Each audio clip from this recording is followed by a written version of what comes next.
Welcome back to my channel. আমার চ্যানেলের পক্ষ থেকে সবাইকে অনেক অনেক ভালোবাসা জানিয়ে শুরু করছি আজকের রেসিপি। আজকে তৈরি করব কাতলা মাছ দিয়ে একটা হালকা পাতলা গরমের মাছের রেসিপি। কোনো বাটা মশলার ঝামেলা নেই। এখানে নিয়েছি চেরা কাঁচা লঙ্কা আর আদা গ্রেট করে নিয়েছি, টমেটো কুচি, আলু আর সজনা ডাঁটা। আর এখানে নিয়ে নিয়েছি আমি 5 পিস কাতলা মাছ।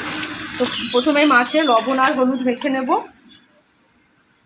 গ্রীষ্মের দিনে কিন্তু বেশি পেঁয়াজ বেশি তেল মশলার তরকারি খেতে খুব একটা ভালো লাগে না। এইভাবে এই ঝোলটা একবার বানিয়ে দেখুন। আর মশলা বাটাবাটির ঝামেলা তো আরোই ভালো লাগে না। বিনা বাটার ঝামেলাতেই এইভাবে একবার এই মাছের ঝোলটা বানিয়ে দেখুন। প্রথমে মাছে আমি নুন হলুদ মাখিয়ে নেব। সরষের তেল গরম বসিয়ে দিয়েছি, এবারে মাছগুলো ভেজে নেব।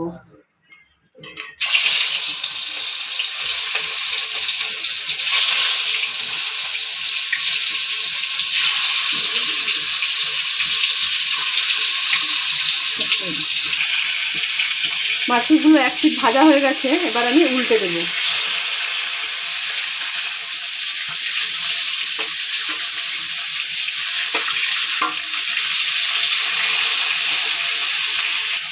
সব মাছগুলো উল্টে দিয়েছি, এভাবে আরেক পিঠ ভাজা হওয়া পর্যন্ত অপেক্ষা করব। সমস্ত মাছগুলো আমার ভেজে নেওয়া হয়ে গেছে, এবার এগুলোকে আমি তুলে নিচ্ছি। সব মাছগুলো ভালোভাবে, খুব বেশি কড়া করবেন না, আমি যেরকম ভেজেছি এইভাবে ভেজে নেবেন। মাছ কিন্তু খুব বেশি হয়ে গেলে খেতে স্বাদ হয় না। এবার এই মাছ ভাজার তেলেই আমি ভেজে নেব আলুগুলো।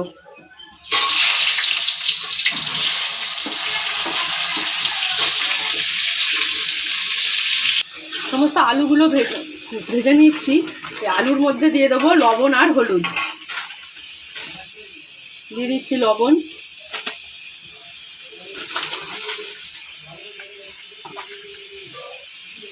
আর দিচ্ছি অল্প হলুদ গুঁড়ো।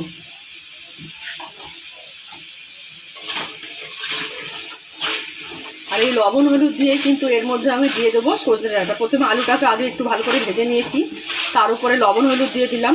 লবণ হলুদ আলুর সাথে খুব ভালোভাবে মিশিয়ে নিয়েছি। এবার এর মধ্যে দিয়ে দেবো আগে থেকে কেটে ধুয়ে দেওয়া সজনা ডাঁটা। কেন ডাঁটা কিন্তু খুব বেশি ভাজবেন না, আবার একদম কাঁচা ডাঁটাও ভালো লাগবে না। আর এই যখন আলুটা অর্ধেকটা ভাজা হয়ে যাবে তখন এই ডাঁটাটা দিয়ে দেবেন, দিয়ে অল্প একটু সময় আরও ভেজে নামিয়ে নিতে হবে। এখন ডাঁটা আর আলু খুব ভালোভাবে ভেজে নিয়েছি, ডাঁটা দিয়েও ডাঁটাটা একটু ভেজে নিয়েছি। ডাঁটা খুব বেশি ভাজবেন না কিন্তু। এবার আমি এটাকে তুলে নেব।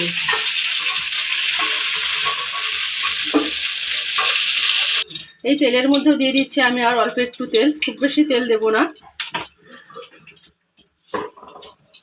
এর মধ্যে ফোড়নে দিয়ে দেবো 2-3টে তেজপাতা,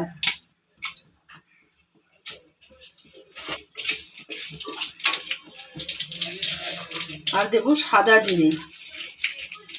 আমি কিন্তু এখানে খুব কম তেলেই করছি। এই গরমে কিন্তু বেশি তেল খাওয়াটা মোটেই স্বাস্থ্যের জন্য ভালো নয়। এবার আপনারা যদি বেশি তেল পছন্দ করেন একটু তেল বেশি দিতেই পারেন। দিয়ে দিলাম সাদা জিরে।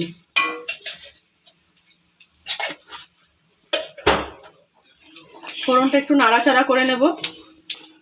ফোড়নটা ভালোভাবে ভেজে নিয়েছি। এবার এর মধ্যে দিয়ে দেবো আগে থেকে কেটে রাখা টমেটো আর কাঁচা লঙ্কা আর আদা।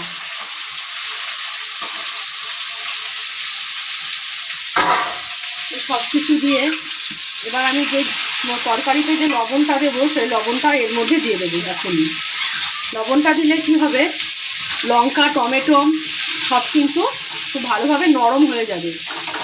টমেটোটা নরম করার জন্য আগে থেকে আমি লবণটা দিয়ে দিলাম, আদাটাও দিয়ে দিয়েছি। এবার এটাকে গ্যাসের আঁচ কম করে একটু ঢাকা দিয়ে দেবো।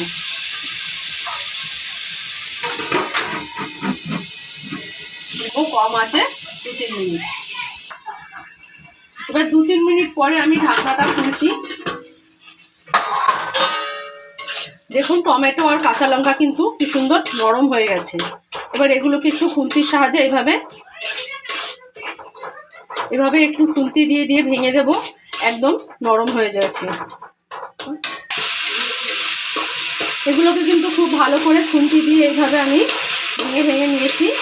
লঙ্কা টমেটো আদা দেখতেই পাচ্ছেন সুন্দর মিশে গেছে একসাথে। এবার এর মধ্যে দেবো অল্প সামান্য জিরের গুঁড়ো আর ধনের গুঁড়ো। প্রথমে দিয়ে দিচ্ছি 2 চামচ জিরের গুঁড়ো। বড় চামচের 1 চামচ, আমি ছোটো চামচে দিলাম তাই 2 চামচ হলো। আর দেবো সামান্য ধনের গুঁড়ো।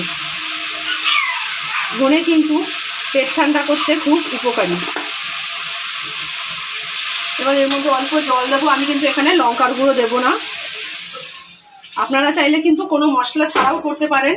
আমি এখানে যেহেতু ডাটা আলুটা আছে তাই অল্প একটু জিরে গুঁড়ো ধনে গুঁড়ো ব্যবহার করলাম। একদম কম তেল মশলায়, মশলা নেই বললেই চলে, বিনা মশলায় এভাবে ঝোলটা বানিয়ে দেখুন। গ্রীষ্মের দুপুরে কিন্তু খুবই ভালো লাগবে খেতে। দিয়ে দিচ্ছি হলুদ গুঁড়ো।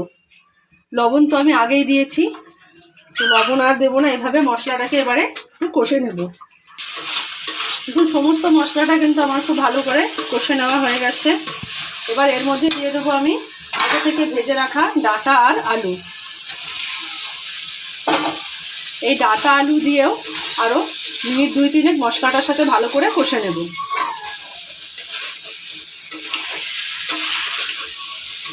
ডাটা আলু মশলার সাথে কিন্তু খুব ভালোভাবে কষে নেওয়া হয়ে গেছে। এবার এর মধ্যে দিয়ে দেবো গরম জল। এবার আমি এর মধ্যে জল দিয়ে দিচ্ছি।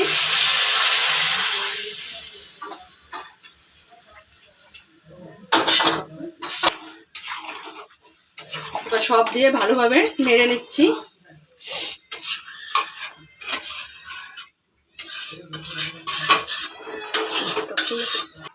ঢাকা দিয়ে দিলাম ঝোলটা ফুটে ওঠার জন্য। মিনিট 2-3 পরে ঢাকনাটা খুলছি। ঝোলটা সুন্দরভাবে ফুটে গেছে চারিদিক থেকে। আমি একটু ঝোলের পরিমাণটা বেশিই দিয়েছি যেহেতু পাতলা ঝোল হবে বলে। এবার দিয়ে দেবো আগে থেকে ভেজে রাখা মাছ।